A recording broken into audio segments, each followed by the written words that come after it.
Hello, coming to you from my home because the pandemic increases. And so I want to encourage those of you who are staying home to worship with us online and stay home. We are worshiping in person at 10 a.m. in the sanctuary with all kinds of precautions enabled there. We will continue to do so, but we will also continue to be online. And as our country is looking at this terrible division with this uncertainty of the presidential race, it's still not known at this time while I'm recording this. I am praying for all of us and all of you. So there's a end times parable for us to look at today. And again in the kingdom parables and the parables of judgment, the kingdom is compared to a party, a celebration of sorts. And this is a wedding celebration, no exception to the party rule. But it's a party where it might be too late.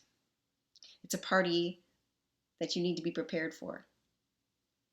So we know that we RSVP for wedding celebrations because of the preparations that need to happen. We need to know how many people will be coming so that we'll have enough chairs and tables and plates of fish or chicken.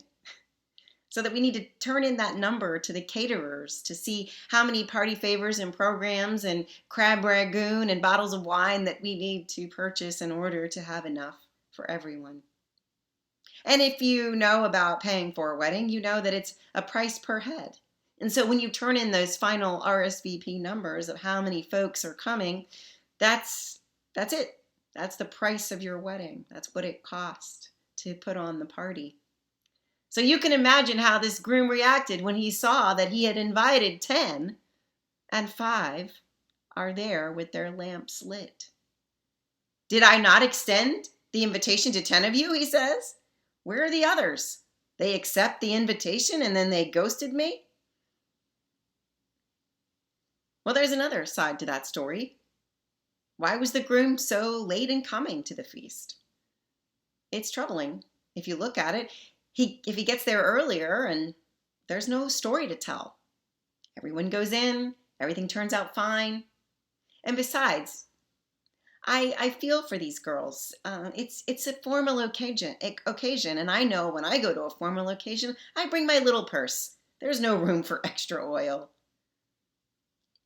And then there are the girls who lug a jug of oil with them to the wedding celebration, just in case. They came prepared for the groom to possibly be late, and when pressed, they did not share their oil. This part of the story gives me pause too. Is there anyone in the story who does the right, responsible, and neighborly thing? Because they don't share, the others are excluded from the party, from the best part of the party, from the presence of the bridegroom. But I think about if they had shared what oil they did bring, the lamps wouldn't have lasted as long, and the party would have been darkened. And all of the revelers would have suffered due to the lack of planning by a few. Now, from this perspective, their resistance to share the oil makes sense, and that may be the crux of this parable. You've got to bring your own. You've got to do your own work. You must be vigilant and prepared for the unknown. That's that last tag in there. You know not the hour nor the day. Ask any soldier. Beyond the training, extensive planning, education on routines and protocols, the typical dismounted ground troop carries an average of 27 pounds of body armor. Now add to that a weapon, ammunition, water, batteries, and a rope, maybe a Swiss Army knife, a Cliff Bar, binoculars, communication devices, a first aid kit. They carry between 90 and 120 pounds. Why so much? Because of preparation. Because soldiers routinely head into unknown situations. A combat soldier knows that she can only count on what is behind her because what is in front of her is unknown. Soldiers going into combat see the reality of running out of time, and some, unfortunately, of what it means to be too late. On Wednesday, Veterans Day, remember those who have served. as well as those who carry the burden today and the families that support them. Here's a window into the lesson of the parable. No matter how close you are to Veterans Day, if you've served yourself or if you identify as a pacifist, the soldiers are people. People who have served this nation, as well as our many allies. They have carried a burden. And if we remember that, if we pray for those soldiers and their families, if we tune our hearts towards an expanding love, well, that's part of our preparation to recognize the coming of Christ, to be prepared. The girls who were prepared show that they cherish that relationship they have with the bridegroom. And no matter how late he may be, they want to be in the party to which they add their lamp's light. And this is a clarification for us about what faith means, because faith is the oil. A lot of people equate faith with what I might call blind faith, this belief that things are going to happen great no matter what. Faith in this context is not just belief, it's an investment. It's bringing something, it's doing something. It is investing in the relationship with the bridegroom. When the time comes and it's too late to prepare what we have not yet prepared, we see that in the words of our author, Robert Capon, that we become what we do. If we trust, we become trusters, and we enter into the sure possession of him in whom we trust. That extra oil is that trust, that investment in that relationship, and we can bring it and we can have it, or we can choose to reject it. And this parable is just that. It's a parable, it's a story. And it's filled with grace for us because Jesus is trying to tell us that this is how life goes. You might run out of time, so be prepared for what's coming. Prepare your hearts. How would we recognize Jesus in this day and age? It's hard with the world trying to take our eyes off of him. Maybe now more than ever, we need to stay focused.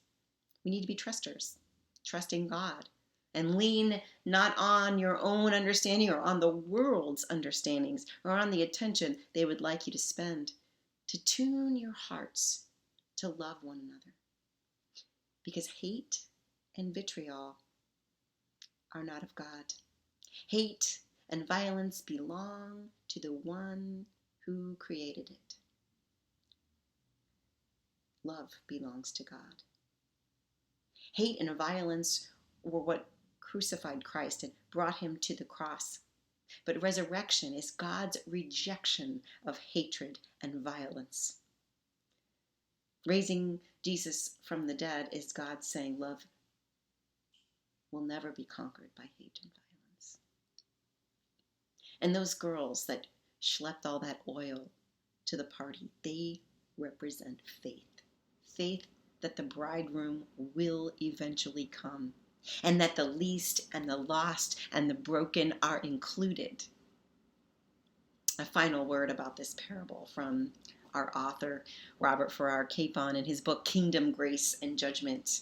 And he says this: when all is said and done, and we have scared ourselves silly with the now or never urgency of faith and the once and always finality of judgment, as parables bring us to, we need to take a deep breath and let it out with a laugh. Because what we are watching for, what we are preparing for, is a party. And that party is not just down the street making its mind up when to come to us. That party's already hiding in our basement, banging on our steam pipes and laughing its way up our stairs. The unknown day and hour of its finally bursting into the kitchen and roistering its way through the whole house is not to be dreaded. It's not dreadful. It is a part of the divine lark of grace. God's not our mother-in-law coming to see whether her wedding present china has been chipped or not. God's an old funny uncle with a salami under one arm and a bottle of wine under the other. And we do indeed need to watch for him, but only because it would be such a pity to miss all the fun. We can choose to miss the fun, or we can be prepared and invest in a relationship with Jesus. I hope you find a way to practice your faith amid all the turmoil, to tune your heart towards love before it's too late. We become what we do. So practice faith. Practice faith so that you'll be prepared, that you'll be ready to meet him when he comes, whenever that may be. God bless you. Amen.